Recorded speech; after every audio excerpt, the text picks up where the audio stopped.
Nous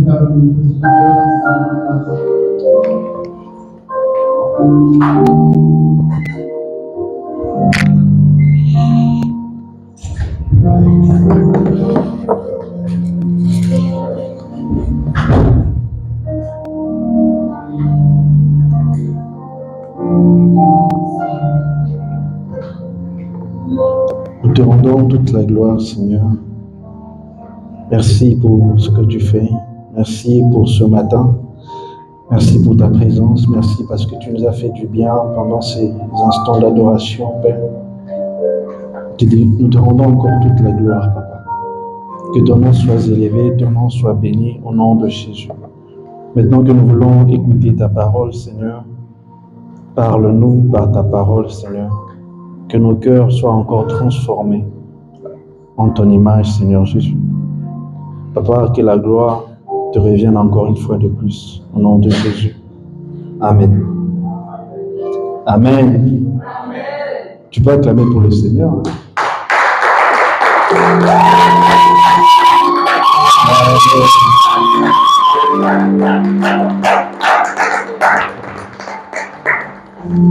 Est-ce que tu es content?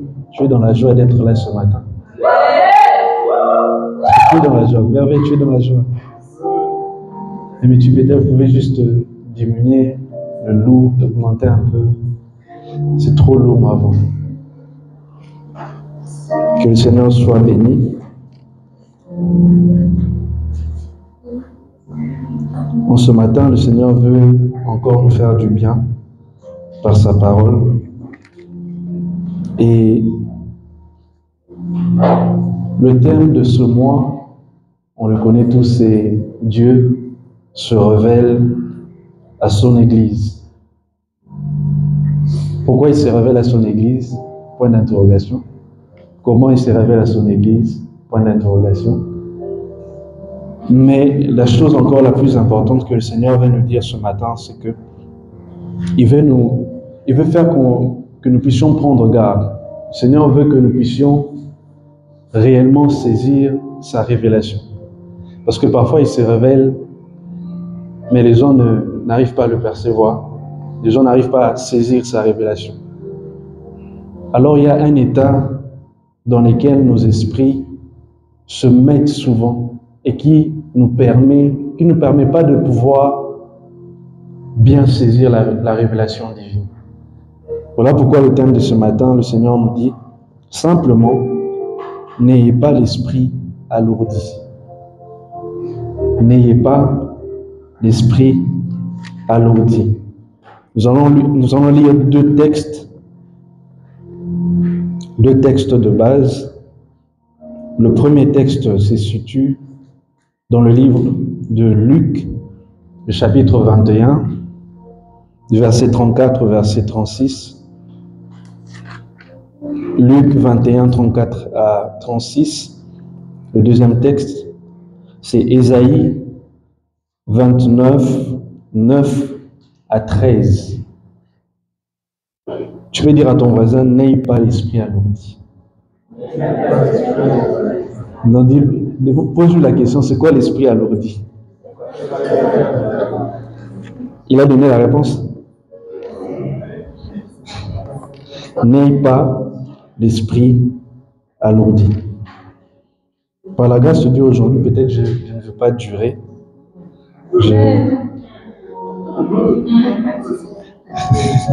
Par la grâce de Dieu, je dis bien. Mais si je dure, c'est aussi la grâce de Dieu. Donc, on va se tenir debout pour lire la parole de Dieu. Nous sommes dans Luc, le chapitre 21, versets 34 à 36, dans la version Semeur. La Bible dit, « Prenez garde à vous-même. » C'est Jésus qui parle. « Prenez garde à vous-même pour que vos esprits ne s'alourdissent pas à force de trop bien manger, de trop boire et de vous tracasser pour les choses de la vie. Sinon, ce grand jour vous surprendra tout à coup, car il s'abattra comme un filet sur tous les habitants de la terre. Restez sur vos gardes. Il répète encore, restez sur vos gardes et priez sans relâche que Dieu vous donne la force d'échapper à tout ce qui doit arriver et de vous présenter debout devant le Fils de l'homme. Ésaïe chapitre 29, 9 à 13, la Bible dit, là c'est une prophétie que Dieu est en train de donner à Ésaïe. Il dit, étonnez-vous et soyez stupéfaits. Aveuglez-vous et restez aveuglés. Soyez tous ivres, mais pas de vin, et chancelés, mais non d'avoir trop bu. Car l'Éternel a répandu sur vous un esprit de torpeur. Esprit de torpeur, c'est un esprit qui vient alourdir les gens. Il a bouché vos yeux, il s'agit des prophètes. Il a voilé vos têtes, vous qui recevez des révélations. Il s'agit d'hommes qui ont des révélations. Verset 11. Toutes les révélations sont devenues pour vous comme les mots écrits sur un rouleau scellé. Donnez-les à un homme qui a appris à lire en lui disant, lis cela s'il te plaît. Et il vous répondra, je ne peux pas le lire, le rouleau est scellé. Verset 12. Donnez-le à quelqu'un qui n'a jamais appris à lire en lui disant, lis cela s'il te plaît. Et il vous répondra, moi, je ne sais pas lire. Verset 13, le Seigneur dit encore, ce peuple se tourne vers moi, mais ce n'est qu'en parole. Et il me rend hommage, mais c'est du bout des lèvres, car au fond de son cœur, il est bien loin de moi. Et la vénération qui me témoigne n'est faite que des règles que des hommes lui ont enseignées. À cause de cela, je donnerai ce peuple par de nouveaux prodiges, des actes extraordinaires. La sagesse des sages sera anéantie, l'intelligence fera défaut à ces intelligents. Parole du Seigneur. On peut reprendre place.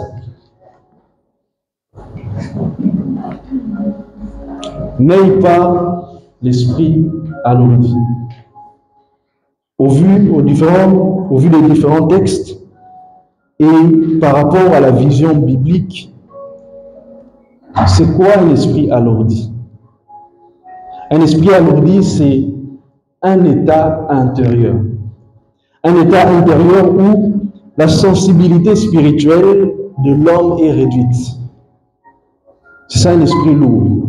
C'est l'état dans lequel, à l'intérieur de toi, ta sensibilité spirituelle est réduite. Ou n'existe presque pas ou plus. Les esprits lourds ne sont pas sensibles aux choses de l'esprit. Les esprits lourds n'arrivent pas à saisir les choses spirituelles. Et quand je disais que Dieu se révèle, il se révèle spirituellement. Il peut aussi se révéler physiquement, mais l'esprit lourd n'a pas le discernement. Et on va voir les causes qui rendent nos esprits alourdis. Alors pourquoi il ne faut pas avoir l'esprit alourdi? Pourquoi? Quelqu'un peut se poser la question, mais pourquoi il ne faut pas avoir l'esprit alourdi? La première raison, c'est que, comme je l'ai dit, lorsqu'on a un esprit alourdi, on perd la sensibilité spirituelle. On a une mauvaise lecture spirituelle des événements, de ce qui se passe dans ta vie. Lorsque ton esprit est alourdi, même ce qui se passe dans ta vie, tu n'arrives pas à discerner ce qui se passe réellement. Quand tu as l'esprit lourd, les choses spirituelles deviennent floues en quelque sorte. Et le Seigneur ne veut pas cela. On devient lent à la compréhension des choses spirituelles. Et les gens, tu peux beau les expliquer, les choses de la Bible, mais ils ne comprennent pas. Pourquoi? Parce que l'esprit est lourd.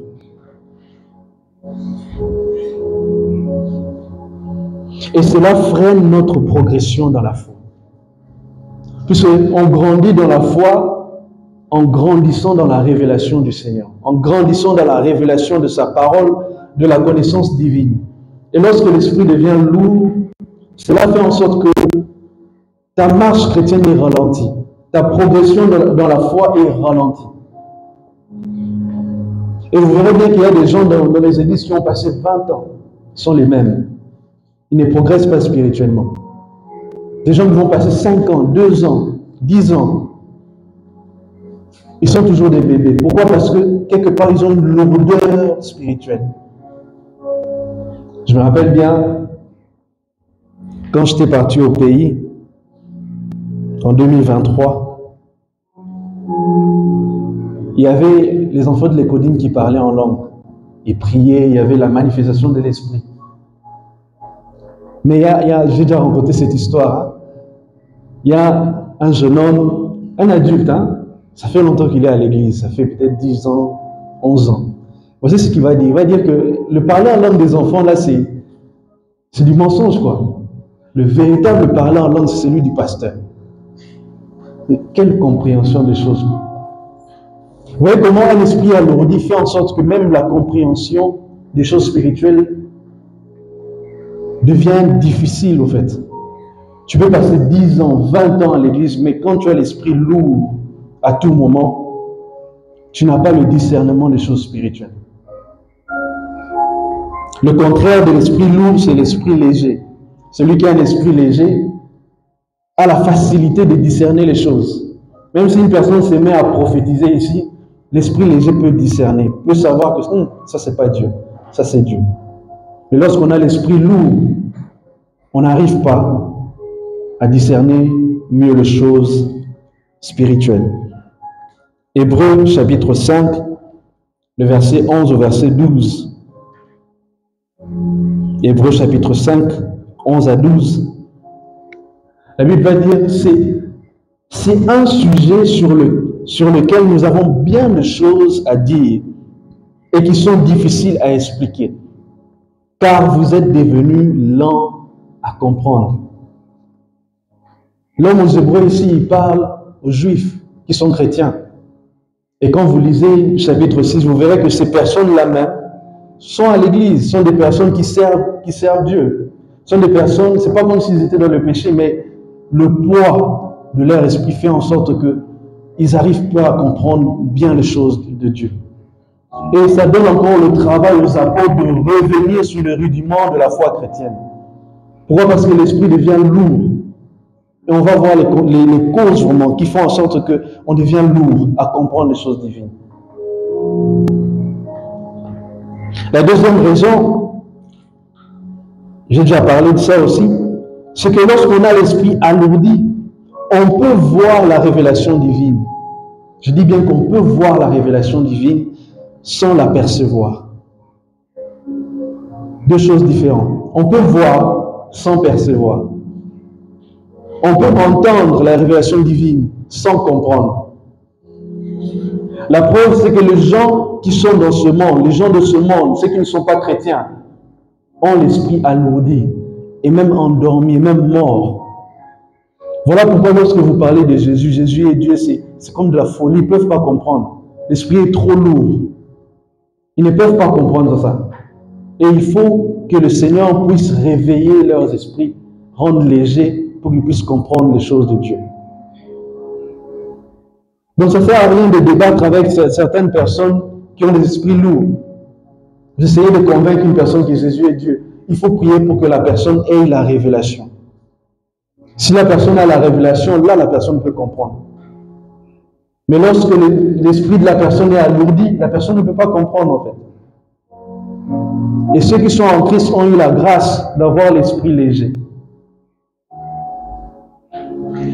Et on va le voir encore dans Ésaïe, chapitre 6, le verset 8 à 10. Ésaïe chapitre 6, verset 8 à 10, la Bible va dire, « J'entendis la voix du Seigneur disant, « Qui enverrai-je? Qui marchera pour nous? » Alors je répondis, « Je suis prêt, envoie-moi. » Verset 9. Et le Seigneur me dit, « Va et dis à ce peuple, vous aurez beau entendre, vous ne comprendrez pas. Oui, vous aurez beau voir, vous ne percevrez rien. » On peut s'arrêter là, mais on peut continuer. Rend ce peuple insensible. C'est comme s'il dit à Ésaïe d'alourdir l'esprit de ce peuple. Rends ce peuple insensible. Ferme-lui les oreilles et bouche-lui les yeux pour qu'il ne voie pas de ses yeux, pour qu'il n'entende pas de ses oreilles et pour qu'il ne comprenne pas et qu'il ne puisse pas retourner au Seigneur afin d'être guéri. Et on peut déjà voir que dans ce texte que le peuple est loin de Dieu. On va le voir dans les causes. On a besoin de la révélation divine. Tu as besoin de la révélation divine. J'ai besoin de la révélation divine pour marcher dans cette terre. Pour la croissance spirituelle, on a besoin de la révélation divine. Pour nos destinées, on a besoin de la révélation divine. Pour les différentes décisions, pour la route, la direction que tu dois prendre. Pour ta vie professionnelle, pour ta vie estudiantine, tu as besoin de la révélation divine. Pour le choix du conjoint, tu as besoin de la révélation divine. Mais si ton esprit est lourd, comment tu peux percevoir cette révélation? Si ton esprit est toujours alourdi, comment tu peux comprendre ce que Dieu est en train de te dire? Oui, Dieu se révèle à son Église, il se révèle. Mais avant, il nous dit d'abord de prendre garde à nous-mêmes, de ne pas alourdir nos esprits, sinon on va passer à côté de la révélation divine. Et quelles sont les causes de l'alourdissement spirituel? Les causes de l'alourdissement spirituel. La première cause, c'est d'abord l'éloignement intérieur d'avec Dieu. Lorsque à l'intérieur de toi, tu t'éloignes de Dieu, automatiquement ton esprit devient lourd. Lorsque tu t'éloignes de Dieu intérieurement, je ne parle pas de quelqu'un qui vient à l'église tout le temps, qui sert Dieu tout le temps, qui prêche, qui modère, qui fait tout le service. Intérieurement, à l'intérieur de toi, est-ce que tu es plus près du Seigneur? Et quand je parle de plus près du Seigneur, je parle de l'intimité. Est-ce que tu es intime à Dieu? Est-ce que aujourd'hui, comment va ton intimité avec le Seigneur? Est-ce que tu t'es éloigné du Seigneur? Ou tu es plus proche du Seigneur à l'intérieur de toi? Est-ce que tu parles avec le Seigneur? Il s'agit de l'intérieur. Lorsqu'on s'éloigne intérieurement du Seigneur, l'esprit s'alourdit. Matthieu chapitre 15, versets 1 à 8. Je pense que le docteur l'a donné hier pour parler du commandement « Honore ton père et ta mère ». Mais on va voir un autre angle, sous un autre angle de ce texte. La Bible dit à cette époque, des pharisiens et des spécialistes de la loi vinrent de Jérusalem. Ils abordèrent Jésus pour lui demander « Pourquoi tes disciples ne respectent-ils pas la tradition des ancêtres? Car ils ne se lavent pas les mains selon le rite usuel avant chaque repas. Et vous, répliqua-t-il, pourquoi désobéissez-vous à l'ordre de Dieu lui-même pour suivre votre tradition? En effet, Dieu a dit, honore ton père et ta mère, et que celui qui maudit son père ou sa mère soit puni de mort. Mais vous, qu'enseignez-vous? Qu'il suffit de dire à son père ou à sa mère, je fais offrande à Dieu d'une part de mes biens avec laquelle j'aurais pu t'assister. C'est cruel. Pour ne plus rien devoir à son père ou à sa mère. Ainsi, vous annulez la parole de Dieu et vous la remplacez par votre tradition. Hypocrite. Et il dit, Ésaïe vous a fort bien dépeint. On peut rester sur ce verset et mettez-moi la version Louis II. Ésaïe vous a fort bien dépeint dans sa prophétie. Et cette prophétie, c'est ce qu'on a lu au début. Il va dire quoi? Hypocrite, Ésaïe a bien prophétisé sur vous quand il a dit, verset 8, « Ce peuple m'honore des lèvres, mais son cœur est éloigné de moi. » Et quand vous remontez au-dessus du verset du chapitre 29 d'Ésaïe, vous verrez que lorsque les cœurs se sont éloignés de Dieu, lorsque le peuple s'est éloigné de Dieu, comment ils se sont éloignés? c'est en remplaçant les lois de Dieu par leur propre tradition. Les ancêtres l'ont fait et ils ont enseigné ça à leurs descendants. Et Isaïe a prophétisé sur leurs ancêtres et leurs descendants aussi, les pharisiens, tous les juifs là. Au lieu d'être près de Dieu intérieurement, ils sont près de Dieu extérieurement. C'est-à-dire qu'ils sont là à porter de longues robes, ils sont là à montrer que moi je suis pur, moi je suis ceci, mais intérieurement ils sont loin de Dieu. Et on va voir qu'au-dessus du verset 13, vous verrez que Dieu va dire, la Bible va dire que l'Éternel a répandu sur vous un esprit de torpeur, un esprit qui vient vous alourdir spirituellement.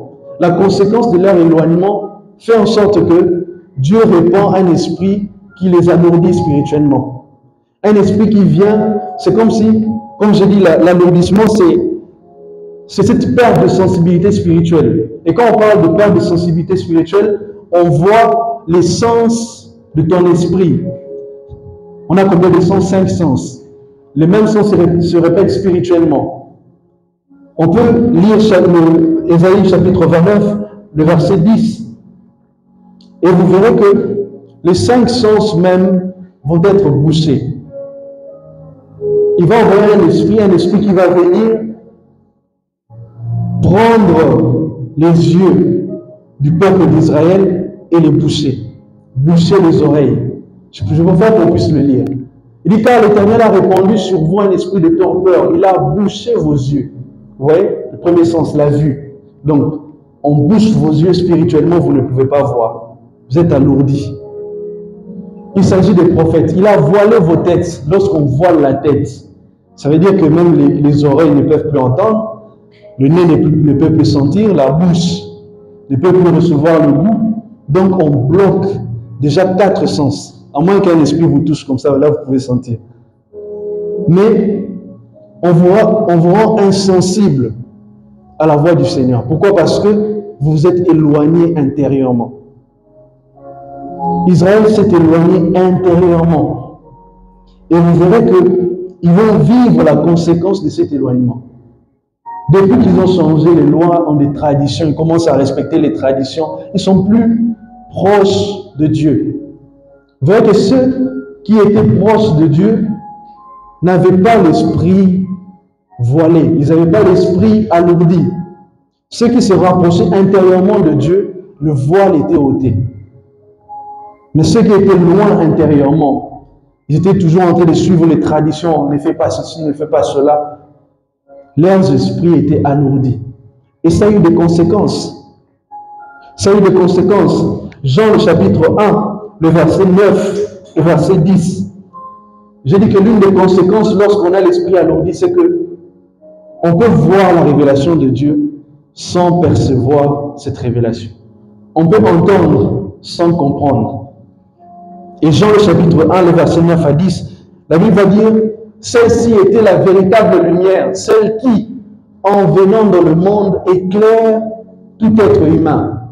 Verset 10, celui qui est la parole était déjà dans le monde, puisque le monde a été créé par lui, et pourtant le monde ne l'a pas reconnu. La véritable révélation, la plus grande révélation, c'est Dieu qui est descendu sur terre. Jésus s'est révélé. Dieu s'est révélé au peuple juif. Mais ils avaient l'esprit lourd, ils ne pouvaient pas reconnaître Dieu. Mais ceux qui avaient l'esprit léger, il y a des exceptions parmi les juifs, vous verrez que certains même ont affirmé, c'est lui le Messie. Pourquoi? Parce qu'ils ont été sensibles spirituellement et ils ont pu reconnaître la révélation de Dieu. Jésus s'est révélé à tous, mais ils ne l'ont pas reconnu. Ils ont l'esprit alourdi, les sens spirituels voilés, la tête voilée, les yeux bouchés, et ils n'ont pas reconnu le Seigneur. Voilà pourquoi je dis que c'est très important d'avoir l'esprit léger. Dieu se révèle à son Église, mais si ton esprit est alourdi, tu ne sauras pas le reconnaître. Il peut te dire, prends telle direction, tu pars à droite. Pourquoi? Parce que tu n'arrives pas à capter les signaux du Seigneur. Jésus est venu, ils ne l'ont pas reconnu. Et ça aura encore d'autres conséquences. 2 Corinthiens chapitre 3, le verset 12 au verset 14. 2 Corinthiens 3, 12 à 14. La Bible va dire, cette espérance nous remplit d'assurance. Nous ne faisons pas comme Moïse qui couvrait son visage d'un voile pour empêcher les Israélites de voir la réalité vers laquelle tendait ce qui était passager. 14. Mais leur esprit est devenu incapable de comprendre. Aujourd'hui encore, lorsqu'ils lisent l'Ancien Testament, ce même voile demeure. Il ne leur est pas ôté, car c'est dans l'union avec le Christ qu'il est levé. Comme j'ai dit, lorsqu'on s'éloigne de Dieu, on a un voile, on est alourdi spirituellement. Lorsqu'on est uni avec le Seigneur, l'esprit devient léger. Et ici, la Bible dit même qu'ils ont la Torah, ils ont les lois et tout, mais ils n'arrivent pas à reconnaître le Messie. Même s'ils lisent là, ils n'arrivent pas à comprendre. Voilà pourquoi même dans Isaïe, la Bible va dire que le livre est devenu comme un rouleau scellé. Tu lis la parole de Dieu, mais tu ne comprends pas. Tu lis Apocalypse, tu ne comprends pas. Tu lis la loi, tu ne comprends pas ce que le Seigneur veut dire. Et c'est le cas des Israélites. Ils avaient l'esprit lourd. Ils sont devenus incapables de comprendre les choses de Dieu. Et la deuxième cause, la première cause, j'ai dit, c'était l'éloignement intérieur d'avec Dieu. Et ce matin, le Seigneur te dit, si tu t'es éloigné, reviens à moi. Reviens à moi. À l'intérieur de toi, reviens au Seigneur. La deuxième cause, ce sont les péchés non confessés. En gros, je peux dire juste le péché. Parce que le péché nous éloigne de Dieu. Et le péché alourdit nos esprits. Pourquoi? Parce qu'il y a une sorte de culpabilité qui s'installe. Et cette culpabilité pèse, ça pèse tellement dans le cœur. Et si tu vis dans le péché, ton esprit demeure alourdi. Et il faut confesser le péché. Il faut confesser. Il faut demander pardon à Dieu pour avoir l'esprit léger. Hébreux chapitre 4, le verset 15 au verset 16.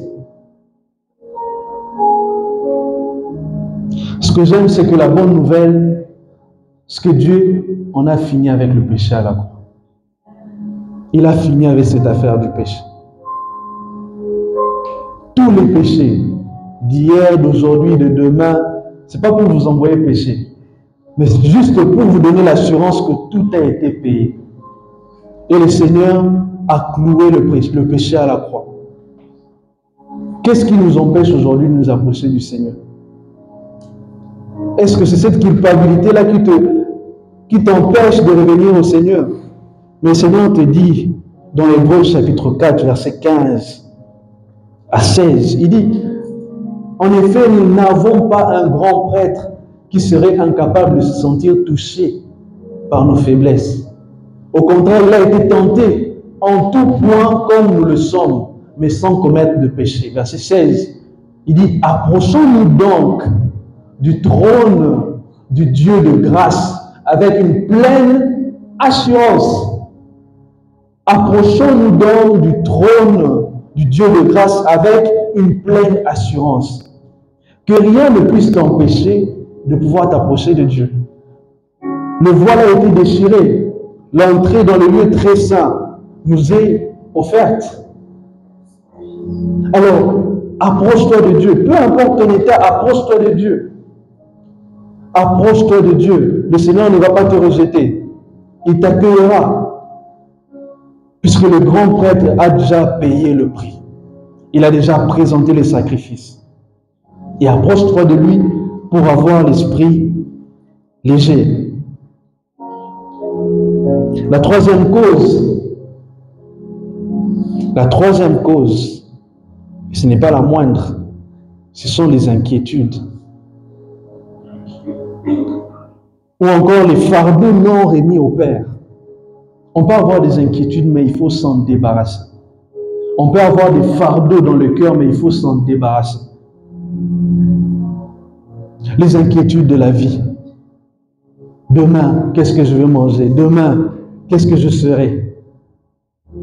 Je n'ai pas d'argent, je n'ai pas ceci. Avec qui vais-je me marier? Beaucoup de gens s'inquiètent comme ça, n'est-ce pas? Là, j'avance, j'atteins déjà la trentaine. Le mariage. Beaucoup de gens s'inquiètent, la vie. Où est-ce que je vais vivre? Je n'ai pas ceci. Ça alourdit ton esprit. Ton esprit devient lourd. Et même, tu as besoin de la révélation de Dieu pour avancer dans ta vie. Tu ne peux même plus comprendre la révélation de Dieu. Pourquoi? Parce que l'esprit est déjà lourd. Les inquiétudes.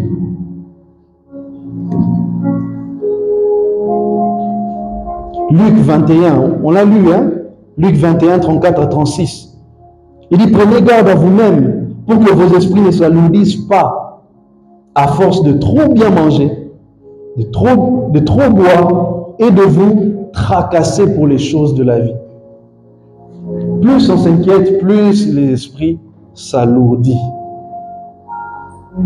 Plus on est chargé émotionnellement, chargé par beaucoup de choses, la colère, la jalousie, toutes ces choses-là, ça alourdit l'esprit. Chargé par la crainte, la peur du lendemain, l'esprit devient lourd. Et même si ton lendemain, le Seigneur commence à te diriger que non, tu dois prendre cette voie, tu n'arrives plus à entendre le Seigneur. Pourquoi? Parce que ça devient lourd. Et lorsque ça devient lourd, on devient insensible. Lorsqu'on est insensible, même la manifestation des dons spirituels, il n'y en a plus.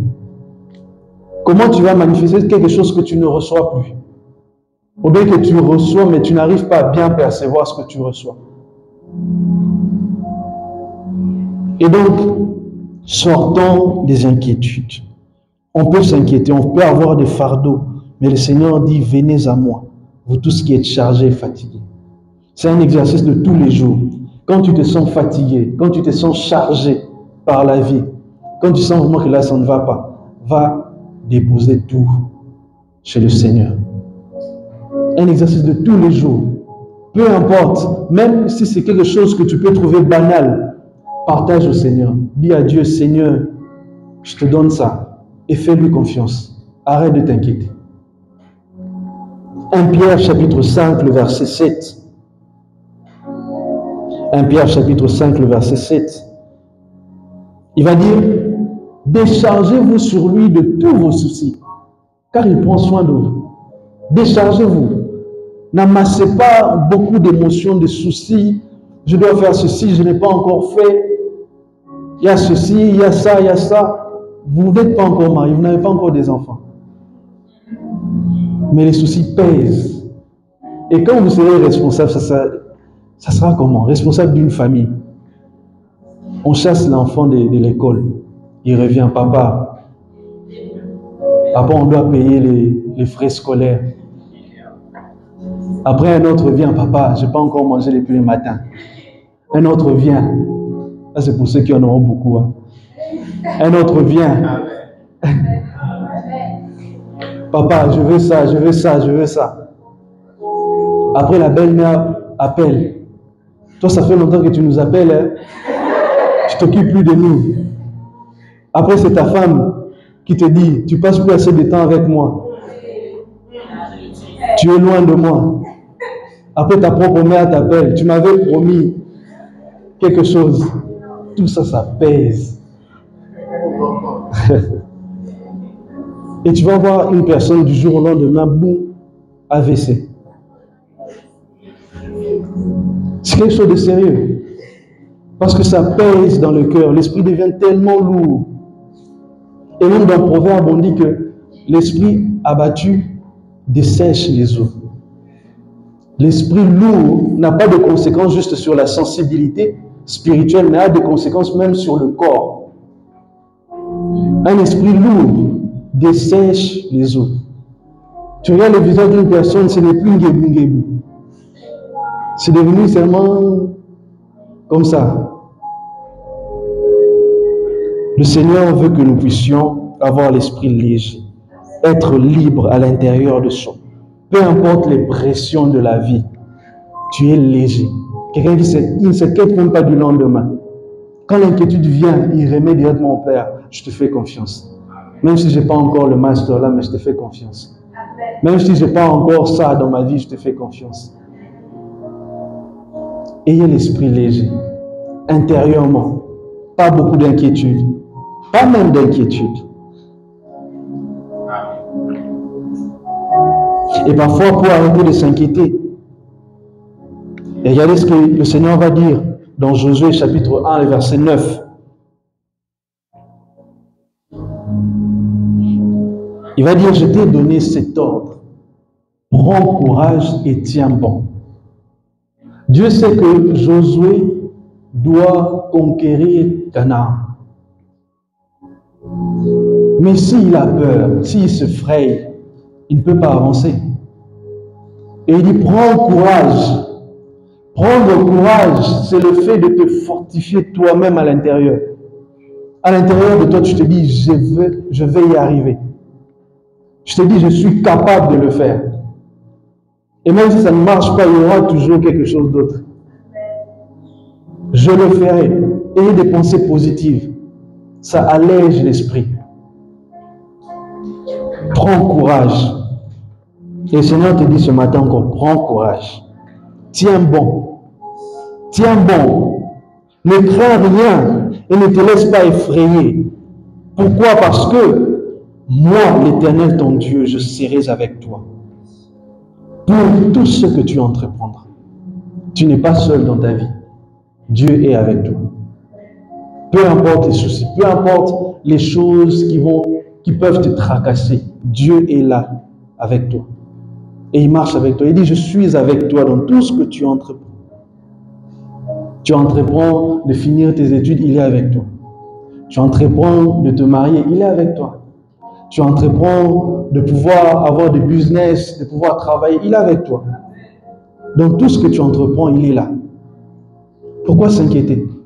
Alors fortifie-toi de sa sainte présence. Parce que lorsqu'il est là, il ébranle les cieux et la terre. Lorsqu'il est là, les choses changent. Lorsqu'on s'appuie sur lui, on va jusqu'au bout.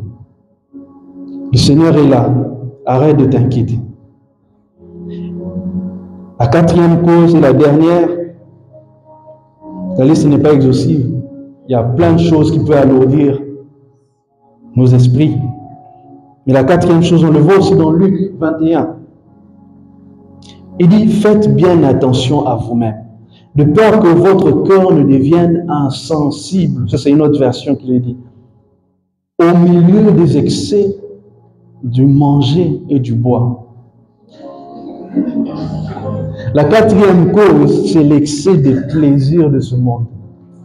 Trop manger, trop de fêtes, trop boire. Et quand on parle de boire ici, on parle de s'enivrer. Hein? C'est dans notre version, on va parler de l'ivrognerie. Les gens qui s'enivrent, les gens qui sont toujours dans les fêtes, dans les tapages, tout ça. L'esprit est trop lourd pour eux. Les gens, ils viennent, c'est pas moi, on appelle ça comme le maquis. Ils viennent de boire là. Tu lui dis Jésus est Dieu. Il dit, ah, quel est Jésus? C'est lui qui vend le pain là-bas. Ils ont l'esprit, ils ne peuvent pas comprendre si tu leur expliques les choses divines. Trop d'excès des plaisirs de ce monde, trop de distractions, trop de séries, trop de films, trop de jeux vidéo. L'esprit s'alourdit.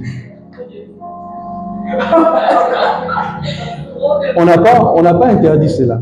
La Bible dit d'un excès. La Bible n'a pas dit qu'il ne faut pas manger, non. Elle dit excès de manger. Donc c'est l'excès. Quelqu'un qui fête aujourd'hui, demain, le lendemain, il y a des gens qui vivent comme ça. Fête sur fête. Des gens qui boivent à tout moment. J'espère que ce n'est pas ton cas. Trop d'excès, trop de distractions. Et même le piège, c'est que lorsque vous devenez stable dans la vie, lorsque vous n'avez plus de soucis, lorsque tout va bien, vous pouvez faire ce que vous voulez, attention, votre esprit peut s'alourdir aussi. Il faut toujours se rappeler, il faut toujours avoir l'esprit léger. être toujours sensible, parce que le confort peut alourdir votre esprit. Le confort peut alourdir l'esprit. Vous êtes bien là, chez vous, tout va bien. L'esprit peut s'alourdir. Et c'est ce que le Seigneur nous dit. Que lorsqu'on a l'esprit alourdi, on sera surpris au fait de la venue du Seigneur. Surpris de la venue du Seigneur. Et pour finir, comme j'avais dit, ça n'allait pas traîner. Nous sommes à la fin déjà. Pour finir, c'est que la conséquence ultime de l'esprit alourdi. Quelle est la conséquence ultime de l'esprit alourdi? C'est que cela peut nous coûter le retour du Seigneur. Quand on a l'esprit lourd, ça peut nous coûter le retour du Seigneur. Il a dit, prenez garde. Il dit, prenez garde à vous-même pour que vos esprits ne s'alourdissent pas à force de trop bien manger, trop boire et de vous tracasser pour les choses de la vie. Sinon, ce grand jour vous surprendra tout à coup. Vous n'allez pas voir venir le Seigneur. Un jour, vous êtes juste en train de manger, vous faites ce que vous faites, et puis après, vous appelez votre ami, il n'est plus là. Et puis vous appelez, tu appelles ta mère, elle n'est plus là, mais qu'est-ce qui se passe? Tu n'as pas su que le Seigneur était déjà venu. Il t'a laissé. Ça vous est déjà arrivé? D'avoir rêvé de la fin du monde, et puis le matin, vous êtes stressé, vous regardez un peu si les voisins sont là. Ça vous est déjà arrivé, non? Quelqu'un avait dit que la fin du monde allait être le 23 septembre. Il y avait des gens qui avaient peur, là, ils commençaient à surveiller, mais je sais que lui, là, il aime le Seigneur. Je l'appelle d'abord pour voir s'il est toujours en vie. Ce grand jour vous surprendra. Le Seigneur se révèle à son Église. Mais ce qu'il dit à l'Église, il dit restez éveillés. Restez éveillés. Ayez l'esprit léger. En fait, la conséquence ultime, c'est le retour du Seigneur parce que vous vous alourdissez pour des choses qui sont éphémères. La chose la plus importante, c'est la vie éternelle. Avant même notre propre vie ici. La vie éternelle est très importante. Revoyez vos priorités. Si je ne dois pas avoir l'esprit lourd, c'est à cause de cette vie-là. Je dois toujours rester éveillé. Lorsque vous allez dans les aéroports, vous verrez que quand vous attendez l'avion, même si vous dormez un peu, vous serez toujours éveillé. L'esprit est éveillé. Parce qu'on va dire seulement que le passager du vol Maroc, Royal Air Maroc, en destination de Kinshasa, présentez-vous, on dit quoi? Vous connaissez. Quand tu entends ça, tu pars directement. Même si tu dormais, tu vas entendre ça. Ton esprit est éveillé. C'est la même chose. Ici, sur terre, nous sommes... C'est comme un aéroport, quoi. L'avion de Jésus n'est pas encore arrivé. Mais l'avion va arriver. Et lorsque cet avion va décoller, si vous êtes distrait, vous allez rester, hein. Et vous savez que le prix du billet va augmenter. Le prix du billet augmente. Ce sera au prix de votre sang. Vous allez payer le billet d'avion avec votre sang. Alors qu'avant, le billet était gratuit. On vous a juste dit de rester éveillé. Mais l'avion est venu en un clin d'œil comme ça, et puis l'avion est parti. Restons éveillés et ayons l'esprit léger. Pourquoi je dis que l'esprit lourd, ça peut nous coûter le retour du Seigneur parce qu'il y a des signes. Et les signes sont spirituels. Lorsque vous regardez ce monde, vous verrez qu'il y a plein de signes qui annoncent la venue du Seigneur. Mais les gens qui sont lourds trouvent ça normal. Les lois qui changent, on commence à légaliser n'importe quoi. Donc un enfant, lorsque tu es en train de grandir, on te dit que non, toi-même tu vas déterminer ton sexe. Si tu te sens que tu es une femme, vraiment tu es une femme. Même si tu regardes comme ça, tu vois que tu es un homme. Mais tu te sens femme, tu deviens femme. Mais tu te vois, ton corps, tu vois que tu es homme. Voyez un peu. Ce sont des signes qui annoncent le retour du Seigneur. Il y a plein de signes. Il dit l'amour de plusieurs se refroidira. On peut lire 2 Timothée chapitre 3, le verset 1. Avant de lire, vous savez que lorsqu'on est sensible spirituellement, il y a même des choses qui se passent même dans nos familles. Vous pouvez les capter. Je me rappelle la veille de la mort de mon père. On était avec la communauté congolaise. Il m'avait appelé, je parlais avec lui un peu. Et quand je rentrais, j'étais avec un ami. Il n'est plus là, c'est Emmanuel. Il est allé aux États-Unis. Quand j'ai rentré, d'un coup, j'ai senti dans mon cœur, quelque chose me disait, tu n'as plus besoin de ton père. Et directement, quand j'ai ressenti ça, je lui ai partagé. Je lui ai dit que je sens au fond de moi que je n'ai plus besoin de papa. Je ne sais pas pourquoi je sens ça, mais je sens au fond de moi que je n'ai plus besoin de lui. Que sa mission dans ma vie est finie. Et je ne savais pas pourquoi je sentais ça. Le lundi matin, il meurt.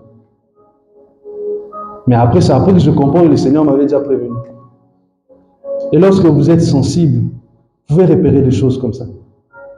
Rien ne peut vous surprendre dans la vie. Je me rappelle quand, mes frères et sœurs, vous avez fait la surprise. Je sentais au fond de moi que vous alliez faire une surprise. Les jours de mon anniversaire, je savais. Mais je ne pouvais pas l'expliquer. Je sentais seulement que, même quand je suis arrivé à côté de la maison, j'ai dit, quelque chose se prépare. Et c'était ça. Il y a des choses qu'on ne peut pas expliquer. C'est l'esprit seulement.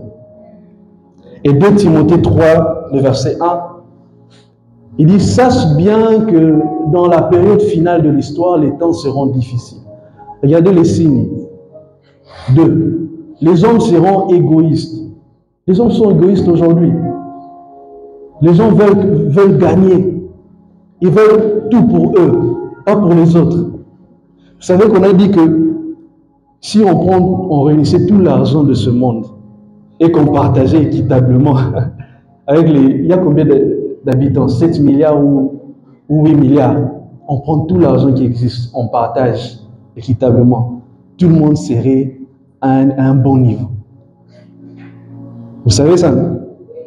Tout le monde serait à un bon niveau. Personne ne va souffrir. Mais qu'est-ce qu'on constate aujourd'hui? Les hommes sont égoïstes. Il y a des gens qui veulent être riches pour eux-mêmes. Ils veulent qu'il y ait des pauvres, il y ait une classe moyenne et puis des riches. Mais si, imaginez seulement que le monde n'était pas égoïste. Chacun de nous allait bien vivre. Même les gens qui sont au fin fond de la pauvreté allaient avoir de quoi manger. Tout ça, c'est à cause de l'égoïsme des hommes. Ils préfèrent créer des guerres pour avoir les minerais. À cause de l'égoïsme, ils veulent leur propre profit. Et ça continue d'avancer. Aujourd'hui, vous avez l'iPhone 17, non? Il y a des gens qui vont se casser la tête pour avoir ça. Les hommes seront égoïstes, avides d'argent. Ils aiment l'argent, vantards et prétentieux. Ils parleront de Dieu d'une manière injurieuse. Je ne sais pas si vous avez vu le reportage sur... On est en ligne, hein? La chaîne là, on écrit 2 comme ça, une chaîne française. Vous avez vu le reportage? Ils ont fait un reportage sur l'église MLK. Ils ont parlé de Dieu d'une façon injurieuse. On est en train de baptiser les gens, ils sont en train de dire que c'est un spectacle. Le pasteur est en train de prêcher et puis à la fin, il y a la musique. Il dit qu'ils ont bien préparé le spectacle pour amener les gens, élever les gens émotionnellement afin qu'ils puissent accepter ce qui se dit et pensent que c'est une secte. Et ils ont fait un reportage, allez voir sur YouTube, vous allez voir. Ils ont fait tout un reportage là-dessus. Pourquoi? Parce que ce sont les signes de la fin du monde. Et n'auront pas d'égard pour leurs parents. Combien de gens aujourd'hui ne respectent même pas leurs parents? Ils seront ingrats, dépourvus de respect pour ce qui est sacré. sans cœur, sans pitié, calomniateur, incapable de se maîtriser, cruel, ennemi du bien. On est dans un monde où le bien est devenu mal, le mal est devenu bien. Ce qui est bien, les gens pensent que c'est mal. Si aujourd'hui tu te mets à critiquer LGBT là, tu te mets à critiquer ça en France là, si on peut te porter plainte, on t'arrête aussi. Discrimination. Oh! Ce qui est mal devient bien. Ils deviennent aussi les ennemis du genre de bien. Verset 4.